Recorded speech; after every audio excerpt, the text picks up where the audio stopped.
Félag sauðfjárbænda í Dalasýslu hélt nýverið ljósmyndasamkeppni. Þemað var göngur og réttir í ár og þeim bárust 80 myndir, hvorki meira né minna. Jón Egill, sauðfjárbóndi, hann ætlar að segja okkur aðeins frá myndunum, eða taka 6 myndir úr þessum hópi og skýra þær fyrir okkur, hvað er í gangi á myndunum. Hann ætlar líka að segja okkur frá því hvernig er að vera sauðfjárbóndi. Þið í félagi sauðfjárbænda í Dalasýslu, þið stóðu fyrir ljósmyndasamkeppni daginn, þar sem átt að fanga augnablik í sauðfjárrækt. Segðu okkur aðeins frá þessari keppni. Það var sem sagt fanga rómað augnabliki við leitir og réttir sem sagt núna í haust.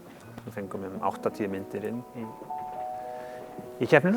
Er af nóg að taka þegar þið eru með ljósmyndakeppni sauðfjárrækt? Hvað flestum dettur örugglega í hug, sauðburður, göngur og leitir og réttir.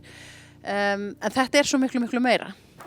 Já, það er það. En ljósmyndakeppnin hefur kannski, myndirnar hafa kannski mest snúist göngur og réttir, það stúrs. En auðvitað, sauðfjárrækt er miklu meira en bara taka mútið lambunum og ná í það aftur á hausti. Þú ert sauðfjárbóndi, þú veist, hvað snýst þetta? Þetta snýst bara svo rosalega margt. Já, það eru örugglega ekkert allir sem gera sér grein fyrir þetta er miklu meira heldur en sauðburðurinn. Þá kemur auðvitað tímabil þar sem þið vakið hvað heilan mánuð meira og minna, eða ekki?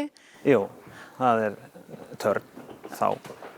Og þá er maður í ljósmóðustörfum og dýralæknastörfum, eða kannski ekki alveg dýralækna, en maður þarf að grípa inn í ýmislegt og hjálpa til og hugsa að koma þessu öll á legg og sjá þetta dafna, fara út í vorið, sprækt og hress og heilbrigt. Og svo eins og segir, þið eru með ljósmyndakeppni þar sem þið eru með réttir og göngur og það er kannski það sem almenningur hefur kannski mesta innsýn í, eða ekki? Jú, það er það. Við erum langsýnilegust á þessum tímum. Já. En það er ekkert minni törn heldur en á vorin. Þið eru bara alla daga alltaf, meira og minna allan sólarhringinn að smala.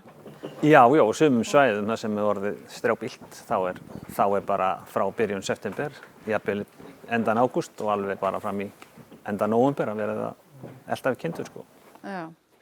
En þess á milli, kannski það sem fólk hefur minni innsýn í, þú veist, nú eru kindurnar þínar bak við okkur, það þarf að gefa þeim 1 til 2 á dag, það þarf að taka ullina, það þarf að klippa klaufar og það þarf að, út á hvað gengur þetta? Já, við þurfum að kunna ríja og við þurfum að kunna meta ullina, fyrir á námskeið og lærum að meta ullina til þess að hún fari í rétta flokka, svo setja prjónasar dásanlegu lopapeysur.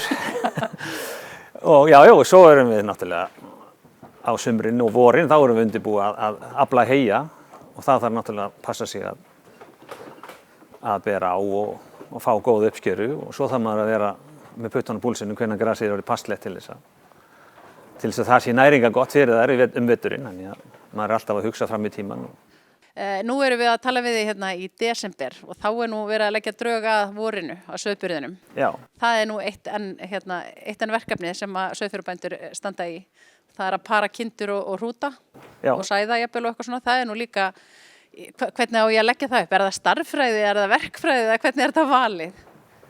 Það er kennt sem kynbótafræði á Hvanneyri, veit ég. En ég er endur ekki búinn að læra það nema bara sjálfur mér og þeir sem eru kringum mig. Já, við þurfum að ákveða að vita ætterni kindarinnar og hversu góða eiginleika hún hefur og svo veljum við hrút kannski á sæðingarstöðinni til dæmis eftir þeim eiginleikum sem við erum að sækjast eftir til þess að bæta þessa kind.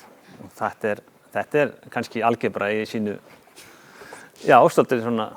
Tærustu mynd. Já, tærustu mynd, Þannig að þó sé ekki kannski verið að vinna akkurat með x og tölur 2, 1 og 2 en það er maður að leita útþekktri stærð sem maður ætlar að fá út úr þessu. Svo kannski kemur hún ekkert, það er bara komið ljós í vor. Ljósmyndakeppni, þið fáið 80 myndir, segiru, og þið völduð 6 sem að kepptu til úrslita. Já, sem að fengu umsögn. Já. Og svo velunum við 3. Já, ef við förum aðeins í gegnum kannski 3. sætið. Já. Hvað geturðu útskýrt myndina fyrir okkur? Það er sem sagt framtíðin að reka heim kindurnar heimabæ. Það eru sem sagt stór fjárhópur á leiðinni heimabæ og 3 börn að reka næst kindunum. Mjög skemmtileg mynd. Og þá er það 2. sætið. Já, þar var hún komin upp á fjöll og var verið að elta lamprút sýndist mér á myndinni og þar hafði hann komið sér vel fyrir við hliðin á stórum fossi og þóttist vera sloppinn sko, en við vitum svo sem að hann hefur örugglega verið náð í hann samt sem áður, en hann horfði bara þarna makindalega á þann sem var eldan, en hinn tók mynd og það var skemmtileg mynd líka. Sómur sem er eiginlega sem bara málverk upp á vegg sko, mjög falleg sko. Og þá erum við komin að fyrsta sætinu. Hvað sjáum við þar? Já, af því að þemað var í raun og verið að fanga augnablikið og í göngum og réttum og þá hafði kind komið sér í óefni og farið út í eitthvað vatnspoll og þá dóðu smalar ekki ráðalausir, heldur tóku pallbíl og 2 voru á pallinum og bökkuðu að kindinni og kiptinni bara upp á pallinn hann til að koma inn í land. Þetta var svona, já, svolítið augnablik sem að gerist alveg stundum og það þarf að grípa inn í.